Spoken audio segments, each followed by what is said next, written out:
우리가 성령의 열매에 대해서 좀 공부를 하고 있어요. 그래서 지난주에는 왜 성령님의 열매 맺는 삶을 살아야 되는가, 이거에 대해서 나누었었죠. 두 가지를 얘기했습니다. 첫 번째는 성령님의 열매 맺는 삶은 왜 중요하냐, 즉 우리가 그리스도께 받은 그 자유함, 죄의 속박에서 자유함을 얻었잖아요. 그 자유함을 가지고 능력 있는 그리스도인으로 살아야 되기 때문에, 성령의 열매를 맺어야 그렇게 살 수 있기 때문에 중요하다라고 말씀을 드렸어요. 두 번째는 그렇게 주님께서 우리에게 주신 그 구원의 기쁨과 그 감격과 그 사랑을 이제 나만 가지고 있는 것이 아니라 내 이웃들에게 그 사랑을 전하고 또 섬기기 위해서는 성령님의 열매가 있어야, 내 삶에 그게 있어야 가능하기 때문에 성령님의 열매 맺는 삶이 중요하다라고 말씀을 드렸습니다. 자, 오늘부터는 이 성령의 열매, 우리가 찬양도 불렀죠. 9가지 열매가 있었죠. 사랑과 기쁨과 화평과 오래 참음, 부드러움과 선함과 믿음과 온유와 절제, 이 9가지 열매 중에 첫 번째 이 사랑의 의미에 대해서 좀 같이 나누려고 합니다. 흔히들 이제 기독교를 사랑의 종교라고 말을 하죠. 그리고 우리가 너무나 잘 아는 말씀, 고린도전서 13장에 가서 보시면은 믿음, 소망, 사랑, 이 세 가지는 항상 있을 건데 이것들 중에 가장 큰 것이 사랑이다라고 말씀을 하고 있어요. 성령의 열매 중에서도 사랑이 첫 번째로 나오고 있어요. 그렇다면 도대체 이 사랑이 무엇이냐? 오늘은 가장 큰 것은 사랑이다라는 이 제목을 가지고 성경에서 말씀하시고자 하는 이 사랑이 무엇인지에 대해서 생각해보는 시간을 가지려고 합니다. 하나님께서 세상을 이처럼 사랑하사 자신의 독생자를 주셨으니 이것은 그를 믿는 모든 자를 멸망하지 않고 영존한 생명을 얻게 하려 하심이라. 너무나 잘 아는 우리 이 구원의 말씀, 요한복음 3장 16절. 인간에게 이 큰 구원을 주시기 위해서 주님께서 큰 사랑을 베풀어 주셨대요. 그리고 이제 그 사랑을 받은 이 그리스도인들에게 하나님께서 특별히 명령하신 게 있어요. 그것은 무엇이냐면 이웃을 사랑하라고 말씀하고 계시거든요. 근데 어느 정도를 사랑해야 되는지 좀 감이 안 오잖아요. 말씀에 가보시면 누가복음 6장을 한번 펴보세요. 누가복음 6장 27절에서 36절에 가보시면 내 이웃들을 어떻게 사랑해야 되는지에 대해서 말씀을 하고 계세요. 이거 어려운 내용이 아니고 쭉 읽어가면서 여러분이 금방금방 이제 이해할 수 있을 것인데, 선생님 한번 읽어보겠습니다. 누가복음 6장 27절에서 36절 말씀. 그러나 내가 듣는 너희에게 이르노니 너희 원수들을 사랑하며 너희를 미워하는 자들에게 선을 행하고 너희를 저주하는 자들을 축복하며 악의를 품고 너희를 다루는 자들을 위해 기도하라. 또 내 뺨을 치는 자에게 다른 뺨도 내주며 내 겉옷을 빼앗는 자가 내 겉옷도 가져가는 것을 금하지 말라. 내게 구하는 모든 자에게 주고 내 물건들을 빼앗는 자에게 다시 달라고 하지 말며 사람들이 너에게 해주기를 바라는 대로 너희도 그들에게 그와 같이 하라. 너희가 너희를 사랑하는 자들을 사랑하면 무슨 감사를 받겠느냐? 죄인들도 자기를 사랑하는 자들을 사랑하느니라. 너희가 너희에게 선을 행하는 자들에게 선을 행하면 무슨 감사를 받겠느냐? 죄인들도 바로 그 일을 하느니라. 너희가 어떤 자들에게 받기를 바라며 빌려주면 무슨 감사를 받겠느냐? 죄인들도 준 만큼 다시 받으려고 죄인들에게 빌려주느니라. 오직 너희는 너희 원수들을 사랑하고 선을 행하며 아무것도 바라지 말고 빌려주라. 그리하면 너희 보상이 클 것이요 또 너희가 가장 높으신 이의 아이들이 되리니 그분께서는 감사하지 아니하는 자와 악한 자에게 친절하시느니라. 그러므로 너희 아버지께서 긍휼을 베푸시는 것 같이 너희도 긍휼을 베풀라. 이 말씀을 이렇게 요약을 해보면 두 가지로 요약을 할 수 있어요. 첫 번째는 뭐냐면 31절이 포인트거든요. 31절에 사람들이 너희에게 해주기를 바라는 대로 너희도 그들에게 그와 같이 하라고 말씀하고 계세요. 여러분 주변의 친구들, 가족들이 나한테 이렇게 좀 해주면 좋겠다 하는 그런 부분이 있잖아요. 근데 그거를 바라지 말고 먼저 그들에게 행하라는 거예요. 36절에 가보시면 너희 아버지께서 긍휼을 베푸시는 것 같이 너희도 긍휼을 베풀라 라고 말씀하고 계세요. 긍휼이라는 건 쉽게 말해서 정말 불쌍히 여겨주는 거거든요. 마땅히 처벌받고 잘못했기 때문에 혼나야 되는데 그걸 용서해주고 그냥 불쌍히 여겨주는 게 긍휼이라는 겁니다. 그렇게 다른 이에게 베풀라고 하고 있어요. 하나님께서 우리 인간에게 보여주신 그 사랑, 너무나 우리가 잘 알고 있는 십자가의 사랑과 또 그리스도인들에게 이제 그리스도인들이 다른 이웃에게 보여야 할 그 사랑에 어떤 특징이 있어요. 그것은 무엇이냐면 여러분 잘 들어야 됩니다. 대상이 있어요. 사랑은 대상이 있다라는 거예요. 근데 그 대상이 죽은 자가 아니고 죽은 물건이 아니고 살아있는 생명체, 살아있는 동일한 이 이웃, 사람에 대한 그 사랑을 베풀라고 하고 있어요. 근데 더 중요한 건 뭐냐면 성경에서 말하는 사랑은 무엇이냐? 생명력 있는 존재가 능동적으로 또 의지를 발휘해서 책무를 다하는 것이 성경에서 말하는 사랑이에요. 다시 한번요. 성경에서 말씀하시는 사랑은 생명력이 있는 존재가 능동적으로 의지를 발휘해서 이제 책임을 다하는 것이 바로 성경에서 말하는 사랑이에요. 생명의 근원이신 하나님께서 인간을 구속하고 다시 이 죄에서 자유함을 주시기 위해서 어떻게 하셨어요? 능동적으로 의지를 발휘하셨어요. 독생자를 보내주시는 그 의지를 발휘하셨어요. 그리고 공생에 오셔서 이제 십자가의 사랑을 완수하기까지 책임을 다해 주셨죠. 맞습니까? 마찬가지로 그 사랑을 우리가 인격적으로 받아들였잖아요.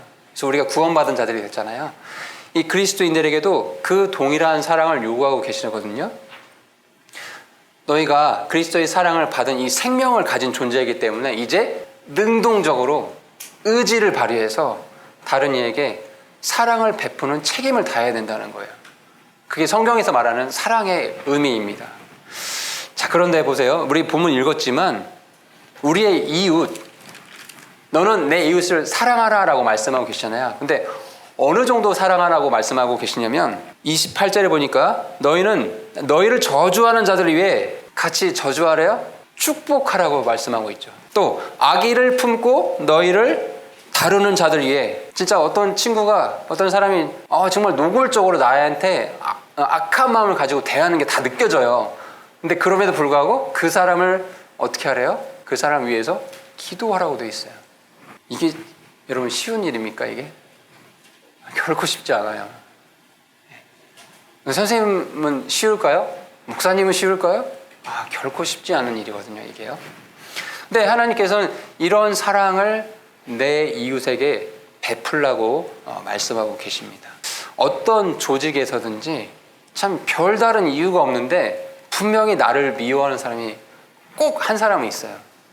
정말 신기하게 학교 조직도 마찬가지고 나중에 여러분 직장을 가잖아요. 직장을 가게 돼도 마찬가지고 어느 조직에서든지 나는 아무 잘못도 안 했는데 이상하게 나를 미워하는 사람이 분명히 있어요. 특히 그리스도인들은 더 그래요. 나한테 욕을 하는데 악한 마음을 가지고 정말 노골적으로 잘못을 행하고 있는데 그 사람 위해서 기도할 수 있느냐. 근데 중요한 게 있습니다.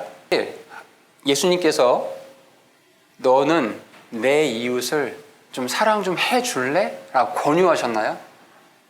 사랑해주면 좋겠는데 이렇게 말씀하지 않으시죠. 어떻게 하셨죠? 너는 내 이웃을 뭐라고 했어요? 사랑하라 명령하셨다라는 거예요. 명령. 율법과 같은 명령이라는 거예요 이게. 그리스도인들에게는 사실은 이 구약 시대에 유대인들에게 주어졌던 율법은 없어요. 그렇죠? 그렇지만 너는 내 이웃을 사랑하라 라는 것이 선별적으로 선택할 문제가 아니라는 거예요. 정말 의지를 다해서 능동적으로 사랑을 해야 된다는 거예요. 그게 이 점을 잘 기억했으면 좋겠어요. 갈라디아서 5장 14절에 말씀해 보시면은 온 율법은 이것, 즉 너는 내 이웃을 내 자신과 같이 사랑하라 하신 말씀 안에서 성취되느니라. 구약의 모든 이 율법이 너는 내 이웃을 사랑하라 이 말씀 안에서 다 성취가 된다고 말씀하고 계세요. 로마서 13장 10절에서도 사랑은 자기 이웃에게 해를 끼치지 아니하나니 그러므로 사랑은 율법의 완성이니라 라고 말씀하고 계세요. 기독교인들에게 또 이 성경에서 말씀하신 이 사랑은 가장 그리스도인의 삶의 기초이면서도 동시에 이 사랑을 실천할 때 정말 율법에서 말씀하시고자 하는 그 정신도 우리가 자연스럽게 지킬 수 있게 된다는 것이죠. 여러분, 정말 여러분 주변의 이웃을 사랑하십니까? 어때요? 여러분 잘 보세요. 너는 내 가족을 사랑하라 라고 말씀하지 않았죠. 너는 너한테 친절한 사람한테만 사랑하라 라고 말씀하지 않으셨죠. 너는 내 이웃을 사랑하래요. 여러분, 이웃을 선택할 수 있어요? 그냥 내 주변에 있는 사람이에요. 그냥 내가 어느 조직을 갔더니 그냥 있는 사람들이에요. 직장에 갔더니 있는 사람들, 동아리를 갔더니 있는 사람들. 근데 그 사람들 중에 분명히 그리스도인을 아무 이유 없이 미워하는 사람이 반드시 있다니까요. 근데 그 이웃을 사랑하래요. 어떻게 해야 될까요? 의지를 발휘해야 돼요. 오전에 목사님께서도 말씀하셨죠. 너무 쉽게 얽어매는 죄들 어떻게 하래요? 의지를 발휘해서 기도하면서 나아간다고 말씀하고 계시잖아요. 너는 내 이웃을 사랑하라? 이거 명령이라는 겁니다. 내 선택의 문제가 아니라는 거예요. 그러면 나를 괴롭히고 악의를 가지고 여러분을 대하는 사람이 나타났을 때 하나님, 저는 못하지만 의지를 발휘해서 기도하고 저 사람을 사랑하도록 나아가겠습니다. 주님 도와주십시오. 이렇게 기도하면 좋겠습니다. 자, 그런데 여기서 사랑을 말할 때 조금 조심해야 할 점들이 있어요. 자, 요한일서 3장에 가보시면 16절부터 보겠습니다. 기독교인들이 사랑을 말할 때 조심할 점이 있는데 뭐냐면은 특히 여러분 16절 17절 볼게요. 요한일서 3장 16절에 하나님께서 우리를 위해 자신의 생명을 내놓으셨으므로 이로써 우리가 그분의 사랑을 깨닫나니 우리가 형제들을 위해 우리의 생명을 내놓는 것이 마땅하니라. 자, 17절이 중요합니다. 그러나 누가 이 세상에 좋은 것을 가지고 있으면서 자기 형제가 궁핍한 것을 보고도 동정하는 마음을 닫아 그를 피하면 어찌 하나님의 사랑이 그 속에 거하겠느냐. 그러면서 18절에 나의 어린 자녀들아, 우리가 말과 혀로만 사랑하지 말고 오직 행함과 진실함으로 하자라고 권면하고 계세요. 그러니까 이제 이런 말씀을 읽고 나서 마음이 이제 순수한 사람들 어떻게 생각하냐면, 그래, 내 유익을 구하는 게 아니고 다른 사람의 유익을 구해야 되는 게 사랑이구나. 그러니까 무조건 나를 막 희생하려고 하는 사람들이 있거든요. 사랑을 실천해야 된다고 하니까. 그런데 여기서 조심할 게 있어요. 여러분, 요한일서 3장 17절에 뭐라고 말씀이 되어 있냐면, 누가 이 세상에 좋은 것을 가지고 있으면서도, 그러니까 내가 풍족해요. 내 여유가 넘쳐요. 그런데도 내 형제가 궁핍한 것을 보고 못 본 채 한다면 그게 잘못됐다라는 거죠. 맞아요? 근데 내가 풍족하지 않아요. 나도 겨우겨우 이렇게 하루 살아가고 있는데 어떤 어려운 얘기를 들었을 때 막 희생해야 된다라는 그런 마음을 가진 사람들이 있어요. 이거는 잘못 생각하면 자기 의가 될 수 있다는 겁니다. 이런 말씀을 주의해서 봐야 돼요. 그러니까 기독교인이 또 성경에서 말할 때 내 이웃을 사랑하고 내 이웃의 유익을 구하고 하는 것들 좋습니다. 좋은데 나 자신이 먼저 풍족한 가운데 있다고 한다면 그런 가운데 베풀어야 되지, 나는 그냥 초가삼간에 살아요. 텐트 치고 살아요. 무조건 나는 희생해야 돼. 이건 약간 천주교식의 사랑이 될 수 있어요. 주님께서는 그런 걸 사랑이라고 말씀하지 않습니다. 어쩌면 그런 사랑은 자기 의를 드러내는 것이 될 수 있거든요. 종교에서 많이 얘기해요, 이런 걸요. 특히 불교 같은 거에서 무소유를 강조하잖아요. 그러니까 기독교에서 말하는, 성경에서 말하는 사랑은 그런 사랑이 아니다. 이제 이 점을 좀 주의했으면 좋겠습니다. 그러면 이제 이 정도 얘기하면, 그러면 선생님, 사랑은 나의 희생이 좀 필요한 건데 어떻게 이런 걸 알 수 있나요? 성경 말씀이 다 나와 있어요. 이 뒤에 봐보세요. 뒤에 보시면은 20절부터 보겠습니다. 만일 우리 마음이 우리를 정죄한다면 하나님은 우리 마음보다 크시고 모든 것을 아시느니라. 사랑하는 자들아, 만일 우리 마음이 우리를 정죄하지 아니한다면 우리가 하나님을 향한 확신을 갖고 무엇이든지 우리가 구하는 것을 그분께서 받나니 이는 우리가 그분의 명령들을 지키고 그분의 눈앞에서 기쁨이 되는 그 일을 행하기 때문이라. 자, 이게 무슨 말씀이냐면, 자, 누군가가 여러분한테 도움을 청해요. 그런데 여러분 마음이 안다라는 거예요. 내가 이 친구를 도와줄 수 있는 상황인지 그렇지 않은 상황인지 알 수 있다라는 거예요. 그래서 누군가의 도움을 요청을 받았을 때 미안하지만 나도 지금 너무 힘든 상황이어서 조금 도와주는 건 어렵다라고 한다면 그런 마음을 가졌는데 정죄함이나 꺼리낌이 없어요? 괜찮다라는 거예요. 괜찮다라는 거예요. 그런데 누군가의 도움의 손길을 받았어요. 나도 여유롭고 별 문제가 없는 생활을 하는 가운데 도움의 손길을 받았어요. 근데 자꾸 마음에 걸려. 도와줘야 될 것 같은데. 그러면 도와주라는 거죠. 무슨 얘기인지 이해가 됐죠? 마음에 그 정죄함이 있냐 없냐로 다 알 수 있게끔 성령님께서 마음의 음성을 다 들려주시거든요. 그래서 그 일을 가지고 그 마음의 평안한 가운데 이웃을 사랑하라는 율법을 우리가 실천할 수 있다는 겁니다. 요약을 해볼게요. 성경에서 말하는 사랑, 이게 뭐라고 했죠? 인간의 감정이 아니고 내가 내 이웃을 정말 의지를 발휘해서, 왜냐하면 내가 그리스도의 생명을 받았기 때문에 이 생명체가 있는 자로서, 생명이 있는 자로서 능동적으로 의지를 발휘해서 이 사랑하라는 명령에 책임을 다하는 것, 이것이 기독교, 즉 성경에서 말하는 사랑이라는 것을 기억하시면 좋겠습니다. 이 두 번째 주제예요. 더 근본적인 질문이에요. 이제 이렇게 말씀을 듣고 나면은, 그런데 왜 하나님께서는 이 많은 성령님의 열매 중에 왜 사랑을 먼저 말씀하시고 강조하셨을까? 이 점에 대해서 한번 생각을 해볼게요. 여러분, 가인과 아벨의 이야기 너무나 잘 알고 있죠. 이 가인과 아벨이 이제 하나님을 섬기는 신자들이었어요. 맞죠? 가인도 자기가 땅에서 이렇게 수확한 어떤 농작물들을 가지고 하나님께 경배를 했고, 아벨도 자기가 키운 양과 염소 이런 걸 가지고 하나님께 경배를 드렸어요. 자, 그런데 하나님께서 아벨만 인정하시고 축복하시고 칭찬해주는 모습을 보게 되자, 잘 들어보세요. 가인이 어떻게 바뀌어버리냐면은, 분명히 지금 그 하나님의 반응이 있기 전까지는 정말 즐거운 마음으로 예배를 준비했을 거예요. 농작물을 키우면서도 찬송가를 불렀겠죠. 그렇겠죠. 내가 잘 키워가지고 하나님께 드려야겠다. 얼마나 기쁜 마음을 했었겠어요. 그런데 자기가 한 거에 대해서 인정받지 못하고 하나님께서 이제 책망을 하시잖아요. 그리고 아벨만 칭찬을 해요. 그랬더니 하나님을 섬기는 그 마음이 갑자기 냉랭해져 버려요. 그리고 상대방에 대해서 미움으로 변질돼 버리죠. 죄가 이렇게 무섭다라는 거예요. 마치 거대한 화재가 나가지고 화상을 입혀버린 거예요. 가인한테. 그 인정받지 못했다, 자존심이 상했다, 이게 어떤 화재라고 생각해 보세요. 그 화재의 불이 가인의 양심을 불태워버렸어요. 그래서 도저히 회복이 안 돼요.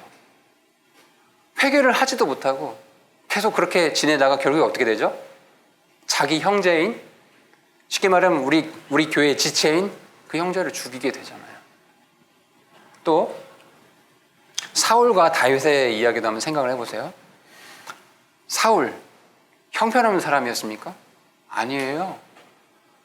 이스라엘의 초대 왕이 될 정도로 굉장히 훌륭한 사람이었다는 거예요. 하나님 보시기에도, 사무엘 제사장이 보기에도 괜찮은 사람이었다는 거예요, 그가. 그런데 사울은 천천히요, 다윗은 만만히요 라는 그 얘기를 들었을 때 자존심 팍 상해버렸죠. 나는 인정받지 못했구나. 그래서 어떻게 되죠? 그 이후에 다윗만 죽인 거에 쫓아다녀요. 그 인생의 마지막 후반까지. 그리고 비참하게 이제 거의 자살 비슷하게 이렇게 전쟁에서 죽게 되잖아요. 여러분, 이 두 인물을 제가 이제 예를 드렸는데, 한번 이 가인과 사울을 잘 생각을 해보세요. 이들이 하나님에 대한 사랑이 없었나요? 그렇지 않아요. 하나님에 대한 사랑이 분명히 있는 사람들이었어요. 그런데 하나님 앞에 인정받지 못했을 때, 뭔가 책망을 들었을 때 분노하고 막 미움이 생겨버리고 시기와 질투심으로 그 하나님을 사랑하는 마음들이 변질돼 버리는 거예요. 이 악한 어떤 본성이 나오게 돼 버리는 거죠.